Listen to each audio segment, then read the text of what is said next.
আসসালামু আলাইকুম ওয়া রাহমাতুল্লাহ। ইন্নাল হামদুলিল্লাহ ওয়াসসালাতু ওয়াসসালামু আলা রাসূলিল্লাহ। আম্মা বা'দ। সুপ্রিয় দর্শক ও শ্রোতা মণ্ডলী, আশা করি মহান আল্লাহর রহমতে ভালোই আছেন। আমরা আল্লাহর কাছে শুকরিয়া জ্ঞাপন করি যে আল্লাহ রাব্বুল আলামিন আমাদেরকে ইসলাম ধর্মে অধিষ্ঠিত করেছেন। এই ইসলাম ধর্মের ৫টি স্তম্ভ রয়েছে। ৫টি স্তম্ভের অন্যতম একটি স্তম্ভ হলো হজ। এখন হজের মৌসুম, জিলহজ মাস সামনে সমাগত, তাই আমি আপনাদের সামনে হজ নিয়ে কোরআন ও হাদিসের আলোকে দু একটি কথা বলতে চাই। ওয়ামা তৌফিকি ইল্লা বিল্লাহ। হজ ইসলামের পঞ্চম স্তম্ভ। হজ এর শাব্দিক অর্থ ইচ্ছা করা বা সংকল্প করা।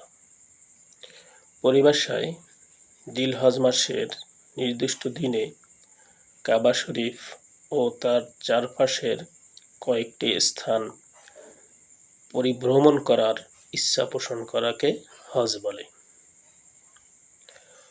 আল্লাহ রাব্বুল আলামিনের হুকুম অমান্য করে হযরত আদম আলাইহিস সালামকে আল্লাহ তাআলা শ্রীলঙ্কার সিংহলে পাঠিয়েছিলেন এবং মা হাওয়া আলাইহিস সালামকে সৌদি আরবের জিদ্দায় পাঠিয়েছিলেন।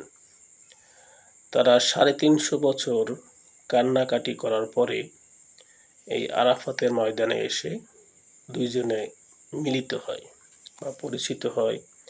এই জন্য এই ময়দানটির নাম হলো আরাফাতের ময়দান।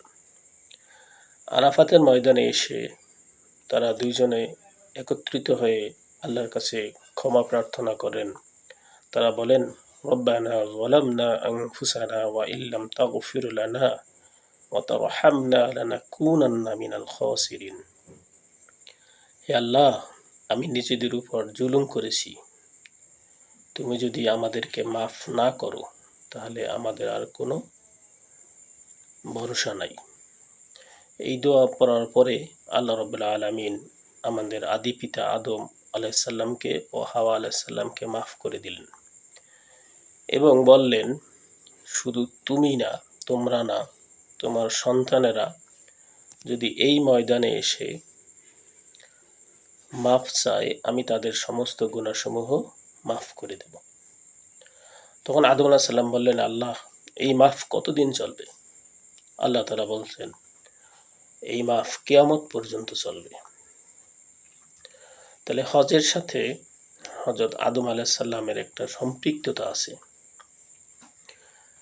২ নম্বর সম্পৃক্ততা হলো আল্লাহ রাব্বুল আলামিন আমাদের জাতির পিতা হযরত ইব্রাহিম আলাইহিস সালামকে কাবাঘর পুনর্নির্মাণ করার কথা বললেন। কাবাঘর পুনর্নির্মাণের পরে আল্লাহ তাআলা হযরত ইব্রাহিম আলাইহিস সালামকে বললেন, ওয়াআযিন ফিন-নাসি বিল-হজ্জ ইয়াতুকা রিজালান ওয়া আলা কুল্লি দামিরিন ইয়াতিনা মিন কুল্লি ফাজ্জিন আমিক। আর আপনি মানুষের মাঝে হজের ঘোষণা দিন। আপনি দেখবেন তারা আসবে বাহনে করে, উটের পিঠে চড়ে এবং সর্বপ্রকার ক্ষীণকার উষ্টে চড়ে দূর দূরান্ত হতে। সূরা আল হজ আয়াত নং ২৭। তৃতীয়ত, হজকে পরিপূর্ণ রূপ দান করেন বিশ্বনবী হযরত মুহাম্মদ সাল্লাল্লাহু আলাইহি ওয়াসাল্লাম ১০ম হিজরিতে হজ পালন শেষে বিদায় হজের ময়দানে ভাষণ দিয়ে।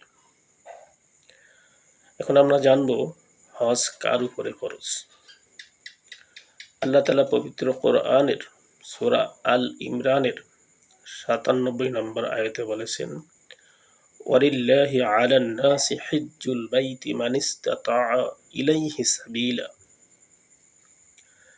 যে ব্যক্তির আল্লাহর ঘরে জিয়ারত করার মতো সামর্থ্য আছে তার উপর হজ ফরজ। এখানে সামর্থ্য বলতে আর্থিক সামর্থ্য এবং দৈহিক সামর্থ্য উভয়কেই বোঝায়। যদি আর্থিক সামর্থ্য ও দৈহিক সামর্থ্য একসাথে মিলে যায় তখন তার উপরে হজ ফরজ।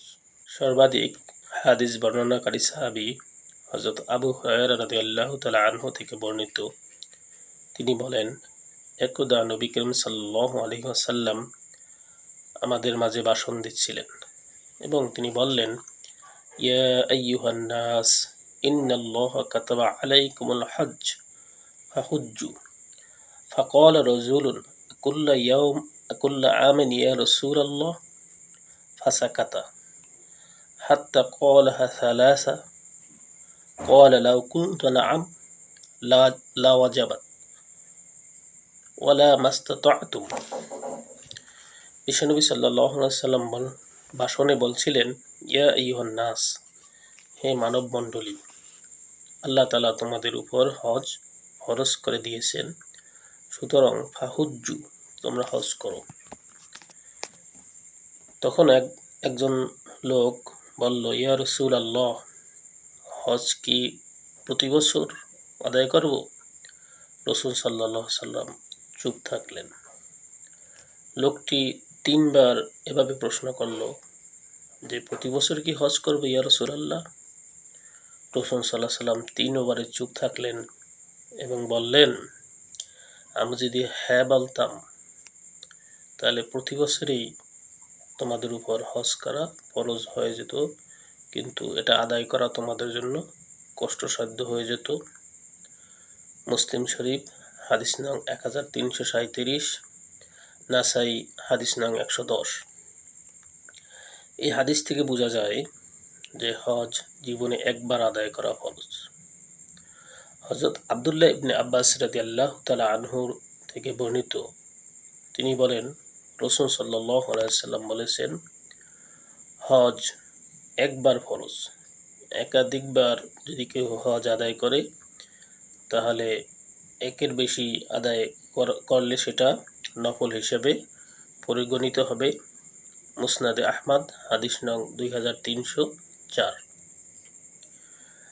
আল্লাহ তাআলা আমাদেরকে যাদের উপর হজ ফরজ হয়েছে হজ পালন করার তৌফিক দান করুন।